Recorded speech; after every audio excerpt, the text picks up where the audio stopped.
Magandang araw na po sa inyo lahat mga agaw. Welcome naman po ulit dito sa aking munting channel. Noong nakaraang video po natin ay tinalakay ko po doon yung mga titulo na sabi ko nga ay titulo ng lupa na pwede pong tanggapin ng bangko kapag sinisangla po natin. So sa episode na to mga agaw ay tatalakayin ko naman po dito yung mga titulo ng lupa na kadalasan po ay hindi po tinatanggap ng bangko o kalimitan ay hindi po tinatanggap ng bangko. So, iyan po yung pag-uusapan natin ngayon. Baka naman po itong video na to ay makakatulong po sa inyo kapag nagpaplano po kayo na magsangla o maglulon sa bangko gamit yung mga collateral ninyo, yung mga titulo ng inyong mga lupa. At kapag po ganito yung mga titulo ng lupa na babanggitin ko, ay hindi po yun tinatanggap ng bangko. At ito po ay base po sa aking karanasan nung ako po ay nagtatrabaho pa sa isang bangko dito sa amin bilang isang real estate appraiser o credit appraiser.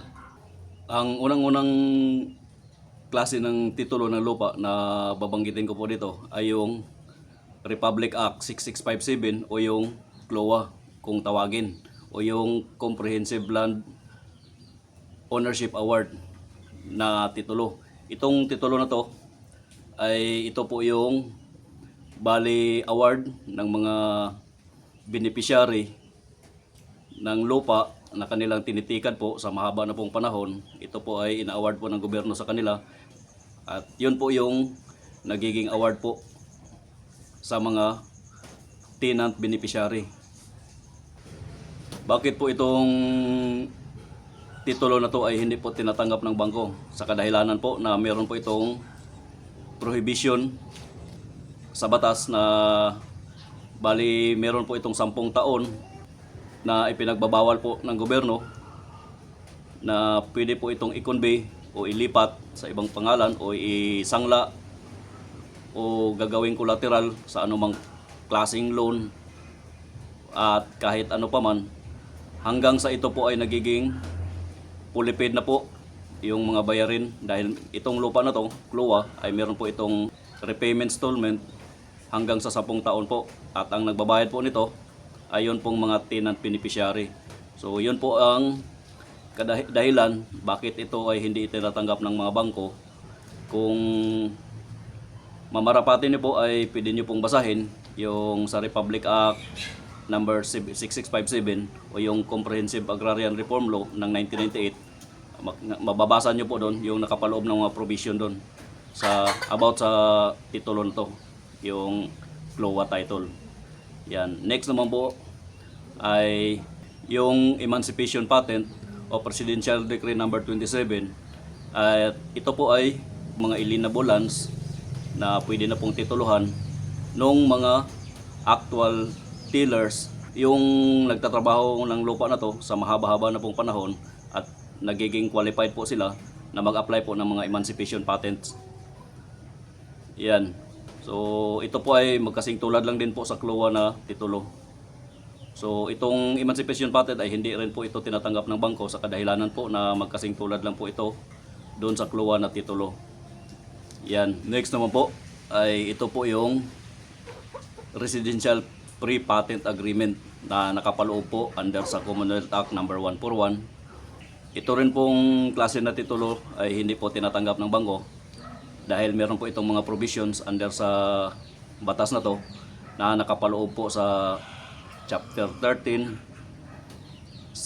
Title 6, at yun po yung Section 118, Section 119, Section 120, Section 121, Section 122, at saka Section 123. So, to make it short, yung pinaka-importante lang po dito kung bakit ito hindi tinatanggap ng bangko, kapag ang titulo na to ay covered pa ng 5-year lien provision. So bali meron po itong 5 taon na provision na hindi po ito pwedeng i-convey, i-prinda o gawing collateral, ilipat o ibenta dahil po nakapaloob po dito sa batas na to under sa section na binabanggit ko na ito po ay bawal habang ito po ay covered pa ng 5-year lien provision. At ang kagandahan naman po nito, kapag natapos na po itong na-comply na po itong 5-year lien provision na nakapaloob sa batas na to, ay pwede na rin po natin itong gawing collateral.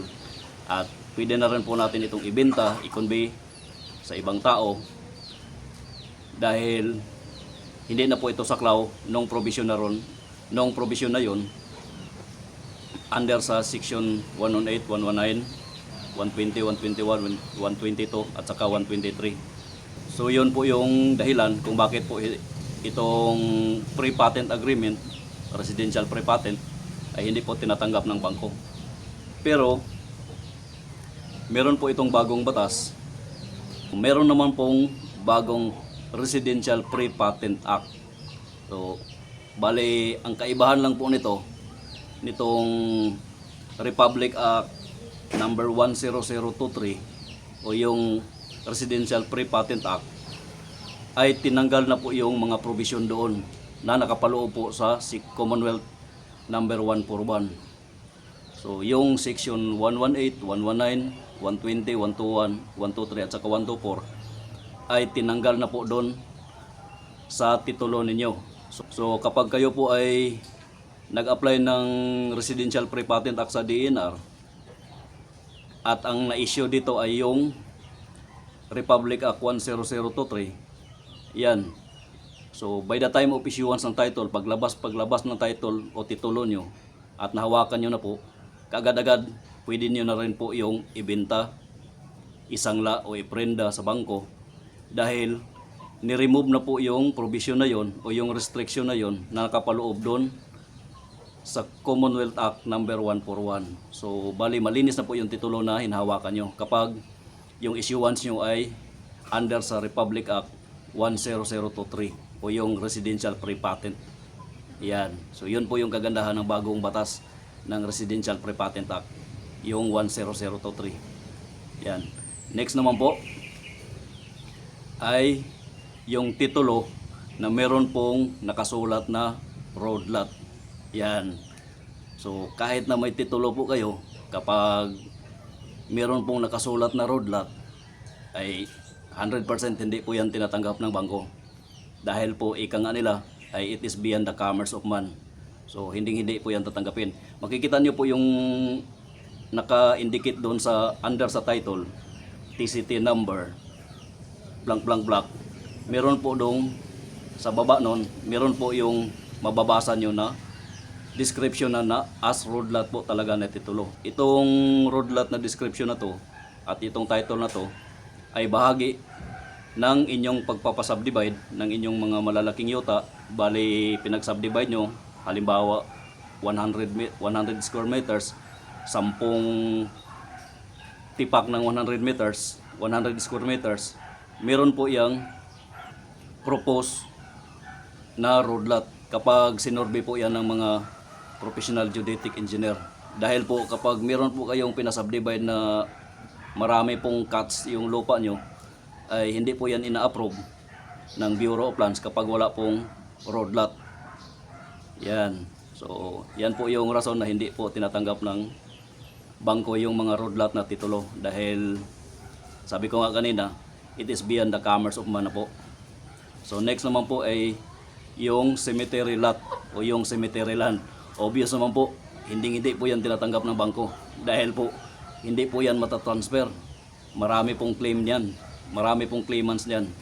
Yung mga relatives ng mga nakahimlay dyan. So hindi po yan tinatanggap ng bangko. So ayan. Hanggang sa muli naman po, sana naman po ay meron po akong naibahagi sa inyo. Kahit na hindi man ako masyadong marunong mag-explain, pero pinipilit ko pong maibahagi yung mga nalalaman ko about po sa mga titulo ng lupa. Yan, hanggang sa muli na po. Maraming salamat po sa inyong panonood.